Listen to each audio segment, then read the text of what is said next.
Subscribe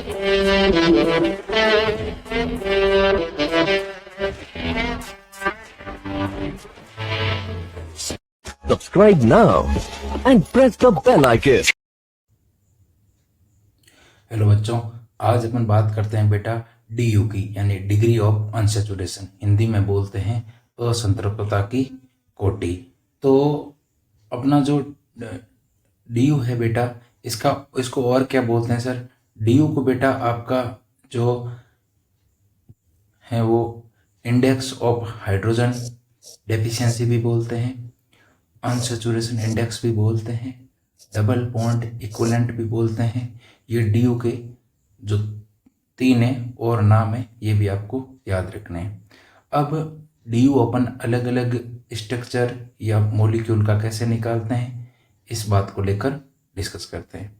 तो case first, number of hydrogen molecule are required to convert a molecule multiple bond into open chain saturated structure. Saturated structure का मतलब होता है कि उसके अंदर डबल बॉन्ड या ट्रिपल बॉन्ड या किसी भी प्रकार का कोई पाई बॉन्ड नहीं हो, उसको बोलते हैं बेटा सैचुरेटेड कंपाउंड। यानी कि DU कुछ नहीं है, एक सिंपल सी चीज है। जैसे हाइड्रोजन मॉलिक्यूल है, वो कितने रिक्वायर्ड हैं एक अनसैचुरेटेड मल्टीपल बॉन्ड मॉलिक्यूल को ओपन चेन सैचुरेटेड कंपाउंड में कन्वर्ट करने के लिए। जैसे एग्जांपल देखो बेटा, ये आपका क्या बेटा पाई बॉन्ड है, इसमें इस पाई बॉन्ड वाली स्ट्रक्चर को सिंपल सैचुरेटेड स्ट्रक्चर में कन्वर्ट करने के लिए जितने H2 मॉलिक्यूल की रिक्वायरमेंट होगी वही उसका DU होगा। तो बेटा ये CH2 इसका एक बॉन्ड टूटेगा, ये वाला, तो एक हाइड्रोजन इधर की तरफ, एक हाइड्रोजन इधर की तरफ, तो इसका DU कितना H2 मॉलिक्यूल चाहिए बेटा, एक चाहिए, तो इसका DU हो गया अपन।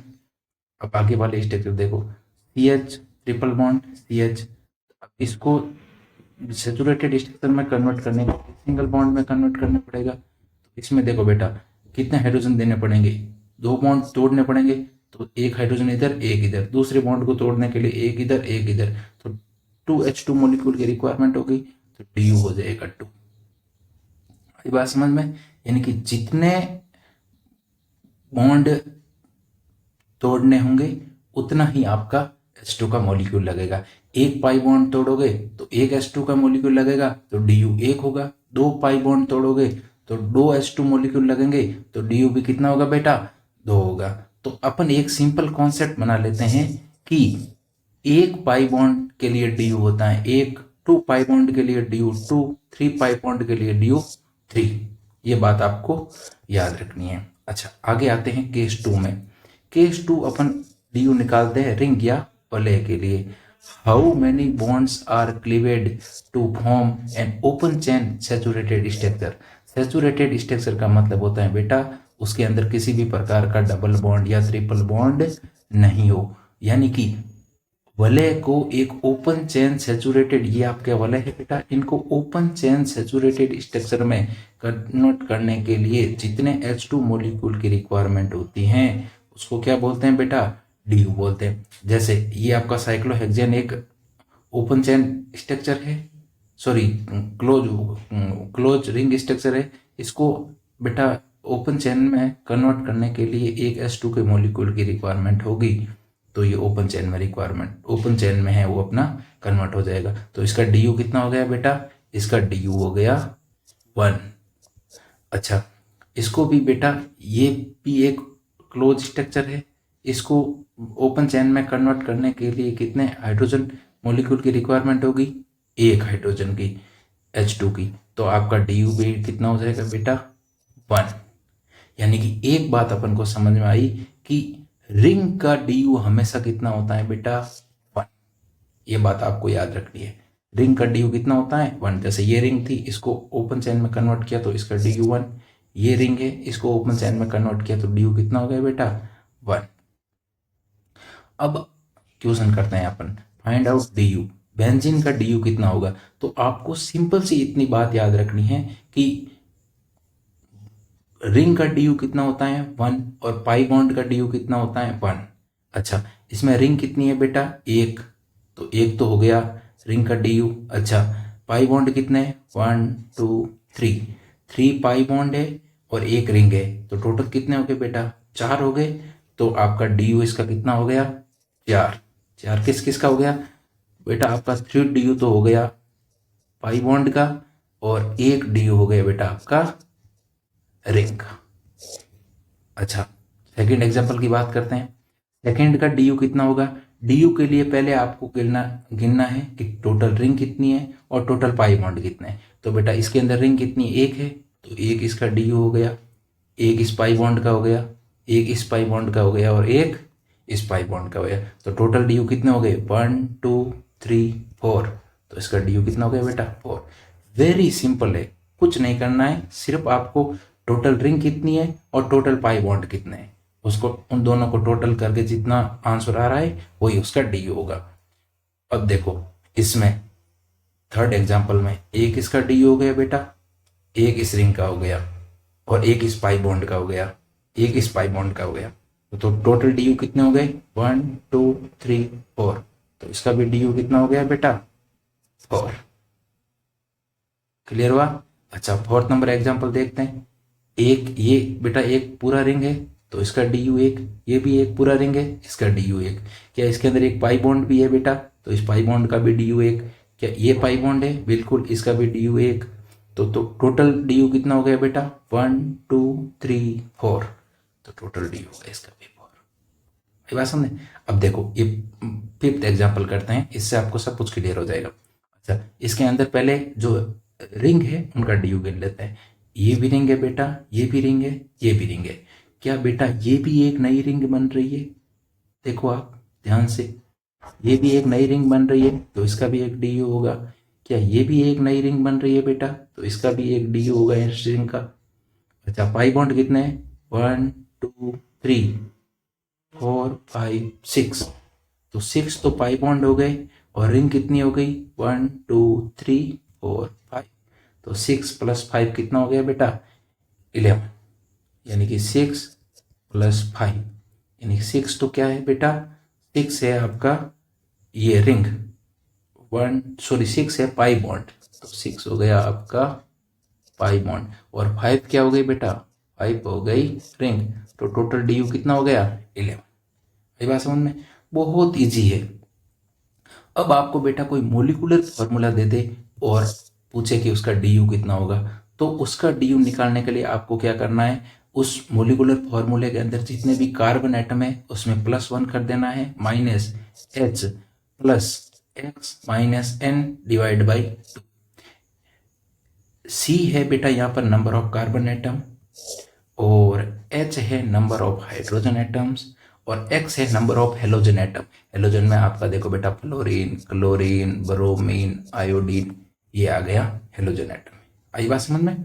और N का मतलब है नंबर ऑफ नाइट्रोजन एटम। ऊपर वाले फॉर्मूले में जितने एटम है उसकी वैल्यू रखनी है, तो आपको डी यू में आ जाएगा। जैसे अपन एक एग्जाम्पल करते हैं बेटा, अपन को C4H6 का डी यू निकालना है, तो यही अपन सेम ऊपर वाला फॉर्मूला लगाएंगे डी यू निकालने का। तो क्या होगा, 4 + 1, कार्बन एटम कितने 4 है, तो 4 + 1। अच्छा, नंबर ऑफ हाइड्रोजन एटम, इसमें ये देखो हाइड्रोजन कितने हैं, हाइड्रोजन 6 है, तो 6 + X, यानी कि क्या इसके अंदर कोई हेलोजन है, बिल्कुल भी नहीं। क्या कोई नाइट्रोजन है, बिल्कुल भी नहीं, तो 0 आ जाएगा, और /2। तो ये कितना आ जाएगा, 4 + 1 5, और 6 + 0 6 /2, यानी कि 5 - 3 यानी कि 2। यानी कि इसका डी यू कितना हो जाएगा बेटा, 2। अच्छा, अब आपको और एग्जाम्पल दे रहे हैं और इसका डी यू निकालना है, इसका निकालना है। तो इसमें सिंपल सी बात है, क्या बेटा अपन को मोलिकुलर फॉर्मूला दे रखा है, बिल्कुल। मोलिकुलर फॉर्मूला देते ही अपन के दिमाग में क्या आएगा, डी यू निकालने के लिए अपन वो फॉर्मूला लगाएंगे। फॉर्मूला अपना क्या है, number of carbon atom, number of carbon atom कितना है बेटा, 4 + 1 minus number of hydrogen atom कितना है बेटा, 8, प्लस नंबर ऑफ हेलोजन है क्या, नहीं। क्या नंबर ऑफ नाइट्रोजन एटम है क्या, बिल्कुल भी नहीं, /2। तो आंसर कितना आएगा, 4 + 1 5, और 8/2, यानी कि 5 - 4। तो कितना आ जाएगा बेटा, 1। यानी इसका डी यू कितना आ जाएगा बेटा, 1। अच्छा, ऐसे इसको भी कर सकते हैं। क्या अपन को मोलिकुलर फॉर्मूला दे रखा है, बिल्कुल दे रखा है।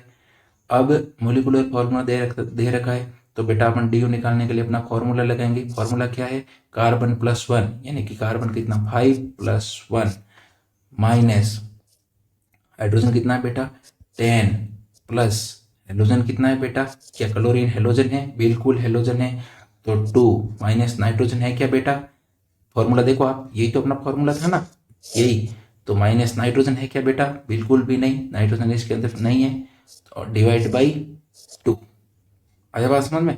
तो आपका इसका डी यू कितना हो गया 5 + 1 6, 10 + 2 कितना हो गया 14/2 यानी कि 7, यानी कि 6 में से 14/2 कितना हो जाएगा बेटा 7 नहीं होगा, 10 + 2 कितना 12/2 यानी कि 6 माइनस 6 यानी कि 0। तो इसका डी यू कितना है बेटा 0 है।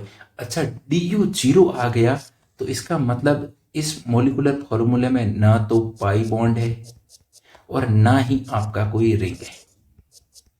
आई बात समझ में।